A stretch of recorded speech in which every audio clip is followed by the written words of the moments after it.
Hey, welcome to Kingdom Chats. I'm Caleb. And I'm Kyra. And together we have the great joy of being the young families pastors here at Winepress Church, leading the amazing community, which is Kingdom Families, and hosting this podcast, where together we are exploring practical ways to live out His kingdom in our everyday lives. That's it. And each episode is designed as a conversation starter. Yeah. So we're going to unpack the word together, hopefully to spark conversations in your world, because that's where the real value is, when you can actually explore it with your spouse, your kids, and your community group. That's exactly right. So every week, along with the episode, we release discussion questions specifically designed to discuss with your spouse, your kids, and your community group. You can find them every week at winepress.org.au/Kingdom Chats. That's winepress.org.au/Kingdom Chats. So bookmark it, put it on your home screen, print it on your wall, do whatever you got to do.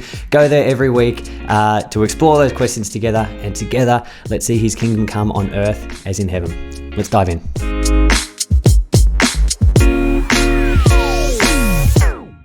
Hey, Kyra. Hello, Caleb. Welcome to another Kingdom Chats. Yes, we're excited to be back, and we are taking the kingdom into our world, living out the kingdom.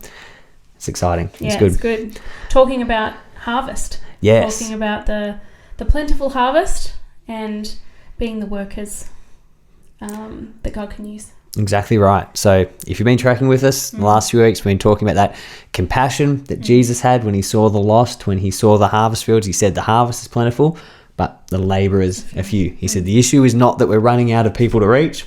No. We need more people to reach them. And so that's who we're going to be. So as Kingdom Families, we've been talking the last couple of weeks about doing that through prayer and being the workers in this harvest field, in this region in this local space, this cultural context that we're in right here and now, where there is such an opportunity. I want to continue that conversation we had last week, but just look at something a little bit different. Let's read the passage again in Matthew chapter 9, and then let's go from there. So this is Matthew chapter 9 from verse 35. It says, Jesus went throughout all the cities and villages, teaching in their synagogues, proclaiming the gospel of the kingdom. He's proclaiming the kingdom, and He is taking the kingdom in power, healing every disease and every affliction. Like we flagged last week, I'm so keen. In a couple of weeks, we're going to do a little mini series on taking the kingdom with power and actually seeing signs and wonders and stuff happen. Yeah. So amazing. Gee, that's exciting.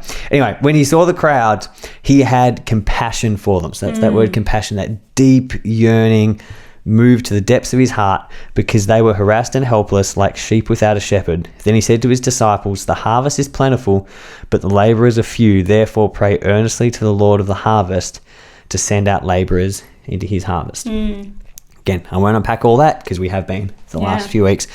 But I want to go back, just look again at verse 36. It says, Jesus, when He saw the crowds, He had compassion. He had that deep yearning, heartbreaking, bowel-moving compassion. Yes, literally. It literally means bowel-moving compassion.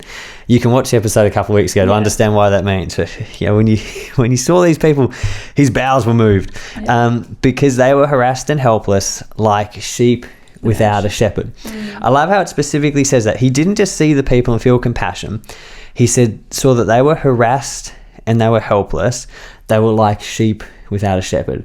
So He sees this crowd of people and they're just wandering aimless, like sheep without a shepherd do. And shepherd is sort of an analogy that the Bible uses a lot throughout. There's one person in the Bible who is called the Good Shepherd. All right, quick pop quiz. Who is the Good Shepherd? Let me think. Jesus. It's a pretty safe answer. God, Jesus, or the Bible. If you're never sure of the answer, have a crack at one of those three. You should be okay. Jesus is the Good Shepherd. That's right through Scripture. It talks about that. It prophesies that in the Old Testament. Jesus is our Good Shepherd. Now, Jesus is the one looking out at the crowds, and He specifically sees them. They're like sheep without a shepherd. And who is the shepherd that they need? Jesus. It's Jesus. Yeah. And so He's not just looking at people who are lost. He's not just looking at people who are broken. He's looking at people who have a very specific need, and He is the one who is actually uniquely able to fill that need. Yes. He is the one who actually has a unique call to fill that need. So He's not just saying, oh, they're all lost and that's really sad. He's like, you all need a shepherd. Yeah. And I am called to be a shepherd. I am the Good Shepherd. Like, I am the shepherd that you need. And I think this is part of the reason it breaks his heart so deeply, because he's like, I so desperately want to be your shepherd. Yes. He's like, God, like Jesus, he is the shepherd. That's the essence of who he is. And he wants to fulfill that for them. And it's like, it breaks him in a totally different way. Yeah. Do you know what I mean? Yeah. And we've talked about having that same heart of compassion for people, letting him, like we said, break our heart for what breaks his, and see people like he does, have his eyes and have his lens on things.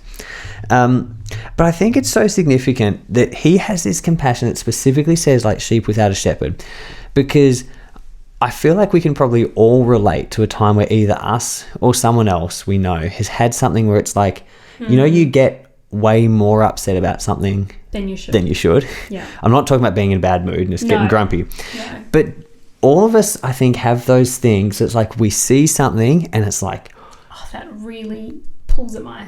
That breaks my heart in a different way. Yeah. You know, I can think of stuff where I've seen it and it's like, that just breaks my heart in a different way. That's not okay. That needs fixing. And to other people, they're like, oh yeah, that's sad. Yeah. I'm like, sad. Devastating. You do not get it. We must do something about that. Exactly. That needs fixing here and now. That's a bit what Jesus was like here. Yeah. But I think that's how he's created us. Do you know what I mean? That we will see things and you'll see something that's like, that is heartbreaking. That is, it's just like heart-wrenching. That needs to be fixed. That needs to be justified. There needs to be a solution to that right here and now. And other people are like, oh, yeah, it's sad. But I think that's often a sense for something that God has put in us, because that's part of the harvest that he's called us to bring the kingdom to. Yeah. He's called us to fix. When I say fix, not in our own strength. I might mean that we make it right. We're not the good shepherd. But he puts a call in each of us. He gives us a part to play. Yeah. And often a really good marker of that is when you see something and you're like, that's not right. Something has to be done about that. Yeah. It's like, well, maybe you feel that strongly because you're the one that's God's given you a call to do something about it. Yeah. You're the one who's got a unique part to play there, a unique call. Can you relate to that, Kyra? I was thinking, like, I'm someone who is like massively passionate about like real relationships and authentic relationships and growing kingdom with community. other people. Yeah, kingdom community in a nutshell. And, you know, it breaks my heart when I see people who are, you know, probably similar to what Jesus is describing, the people who are lost and sort of without purpose, or people who are like constantly in this merry-go-round of constantly making the same decisions and not it's almost like they can't go up. They're only stuck in this loop of the same thing over and over again. And like that sort of hits me in a spot that I'm like, I just want to get in alongside that person and draw them up. You know, draw them up to the God I know who helps and saves, and the life that is better, you know, in the kingdom. I feel like that's my calling, is like get in alongside and draw up. Come grow with me, come, you know, live a better life with me. That's the call on my heart, I think. Yeah, exactly. And now we talked about this sort of sense of you get more upset about something than natural. That's not the only outflow of it. Like, it might be you get more excited about it. Yes. You know, the thought of being able to be part of this or helping this is like, that's the best thing ever. Makes my heart sing. Just let me get in there. Let me talk to these people. Let me get alongside them. Yeah, exactly. Yeah.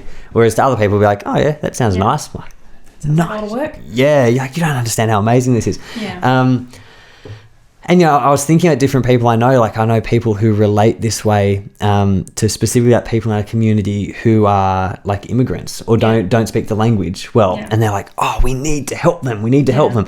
And others like, oh, yeah, it would be nice to help them. You know, it's like no one's against it. No. But they're like, these people need our help. That's a God-given thing. So it's like, well, that's part of you being a worker in the harvest field. Yeah. So as kingdom families, I wanted to sort of raise this. I would love us to chat about this in our community groups. What are the things that make you get more upset than you should? Or make you more excited? More excited than you should? Or you're just like way more passionate than anyone else? And let's talk about these, because our community groups, that's where we want to support each other in these things and say, hey, you've got a calling here. You know, like, for example, friend, I was thinking of with immigrants and you don't speak the language. Well, how could we get around you and help you actually connect with some of these people? What could we do as a community group to help you make a difference here? You know, and we don't have to do it on our own. Let's find other organizations or other people, or maybe others in your community group will say, hey, I've got a passion for that too. What a coincidence, God has connected us at this time. Or maybe others at Winepress you'll find have a passion for this, or whatever it is. But as we're talking about being workers in the harvest field, we sort of spoke last week about how all of us collectively are called to this region and these people, but each of us will have a unique calling and unique, it might be like... And a unique way of harvesting, so to speak, like a unique way of connecting with the people who need a shepherd. Yeah, exactly. And drawing them, you know, to him. That's right. Yeah, that's really good. So that's our encouragement to you this week, and go through the discussion questions like every week. You can find them all, winepress.org.au/kingdom chats. But I want us to explore a bit in each of ourselves and with our community group. What are those things that God's put on our hearts? How has he made us? And it's no coincidence he's connected us together at this time, in this space, in this area, in this harvest field. And so how can we then let who he's made us come out to be workers in the harvest field and do that together? That's good. So, have some good discussions, connect over it, and let's see what God does. Be blessed.